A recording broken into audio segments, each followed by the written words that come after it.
Hello, my name is Joanna Mercado, and my presentation is being done on a postpartum care plan, how to care for your baby for the first 6 months. As we all know, babies need a lot of love, a lot of attention, a lot of care. So it's up to us, parents, because I am a mom, a first-time mom. It's up to us to take care of our babies and make sure that they're safe at all times, and that they are healthy and that they stay healthy. What I have included in my plan, I've included several topics of discussion here. The first one being how to sterilize bottles and how to prepare bottles for feeding. Now, um, as far as sterilization goes, you have to thoroughly wash the bottles, and then after that, you either boil them or have a special container where you can place the bottles for sterilization. You add water, then you put it in the microwave for 4 minutes.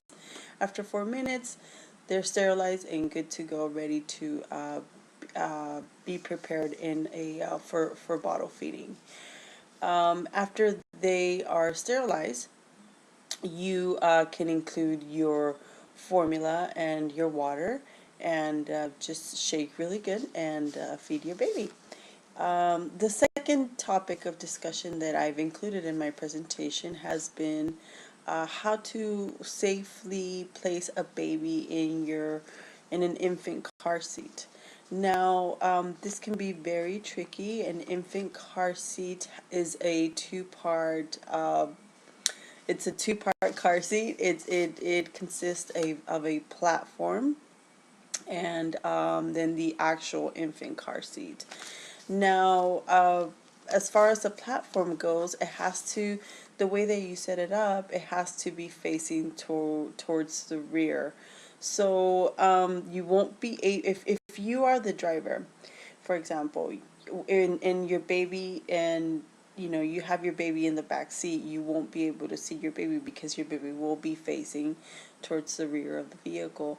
You do need a special mirror to place towards your back window, and that way you can see from your rear view, you can see your baby. But anyways, let's talk about how we want to properly install the platform, so you could just click in the infant car seat. The way that it goes, it's an actual platform that comes together with the car seat. And first you install it by hooking it towards the inside of your back seats, towards the opening, the opening towards the bottom of the seat there. The where the seat belt locks are. You reach in there, and then you click on some hooks, and then you run the seatbelt through the opening of the bottom of the platform, and then you just click it. So once that has been set up and ready to go, you go ahead and place the baby in the car seat, and obviously it has seatbelt straps, so you make sure that you sit the baby down and you position it correctly to where you can safely strap on the baby in the car, in the seat belts that the car seat includes. So once that has been done, you go ahead and you just click your infant car seat into the platform. It's not too hard. It's just you put it towards the top and it just clicks. And that's how you safely and properly place a baby in your car seat, and that way you can drive and safely you just feel safe that your baby is secure and strapped properly in your back seat. Another thing that I have included in my plan has been to how to properly feed a baby beginning from birth to 6 months. The way that it's done is that for the uh, from first and second month, they need to, if they're formula fed babies, it's only like for the first month, they only should be drinking to 2 ounces. Same thing goes for the second month. It should be more along the lines of 2 ounces. It should not be above that, because that, if you do go above the 2 ounces, your baby will, run the risk of more spit ups and more gas and things like that. So you should definitely, from month 1 and 2, you should stay within the 1 and 2 ounces of formula. If you're breastfeeding, it's unlimited. Your baby can drink as much breast milk as it wants and needs. Following to the third and fourth month, um, baby should be drinking for on the third month it should be drinking 3 ounces. On the fourth month it should be drinking somewhere along the lines of almost 4 ounces. So that's the way it goes. It goes 1 to 2 months, 1 to 2 ounces. 2 to 3, 3 to 4 months, 3 to 4 ounces. In the fourth month, you will see your baby beginning to show interest for food. Now, it's okay to introduce your baby to rice cereal, or have them taste, mashed up food, but you have to make sure that your baby can hold its head without any help and straight, because if your baby still can hold its head up, that means that it can easily choke. So you're running a choking hazard there. Um, so during the fifth month, you can go ahead and start introducing solid foods, things such as I would say rice cereal, but you have to make sure that your baby is drinking somewhere along the lines of like 5 to 6 ounces of milk if formula fed. That way it has, your baby has, see, that the way that it works is that within between the fourth, from 4 to 6 months, your baby's immune system is still developing, and stomach capacity is still, growing. So that's the only reason why you don't feed your baby any solid foods before 5 months. So you want to introduce your baby, to some small, just to taste the fifth month, maybe some rice cereal.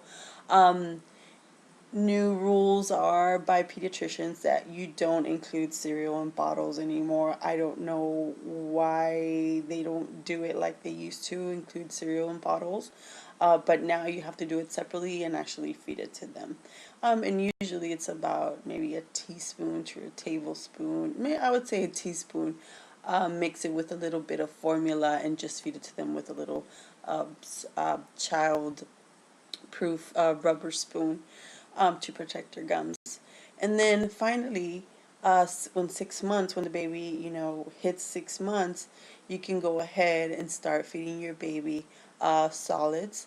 Just make sure that you feed your baby the same solid for 3 days. That way you'll know if either your baby likes it or is allergic to it. Foods that you can include are peas, sweet potato, bananas, smashed cauliflower, smashed broccoli, things like that. Things they have to be very pureed. Baby has no teeth around 6 months, although some babies do, but most babies don't. Then finally, one thing that it's kind of scary to talk about, but you have to address the issue, is SIDS, which means sudden infant death syndrome. Um, Although the as far as percentage of deaths for SIDS has been reduced in the last couple of years, only because you know when you do that, that's the one thing that when you're about to actually leave the hospital with your brand new baby, they give you strict instructions on how to not co-sleep with your baby, how not to sleep your baby on its stomach, how it should only be sleeping on its back, how there should be no pads or anything around the crib, how you should keep your baby cool at all times. There's a lot of different things that you can do to reduce the risk of SIDS. Um, and you know, it's something that it happens still, unfortunately, and doctors don't know why, but there are things you can do to reduce those factors. Um, and that pretty much includes everything in my PowerPoint presentation. I hope you guys enjoy it. I learned a lot, and I'm still learning a lot. And just one thing I want to point out is that babies need a lot of care, love, and attention. Then there is no such thing as giving your baby too much love. And well, they rely on us for their safety and well-being. So anyways, I hope you guys enjoy. Thank you.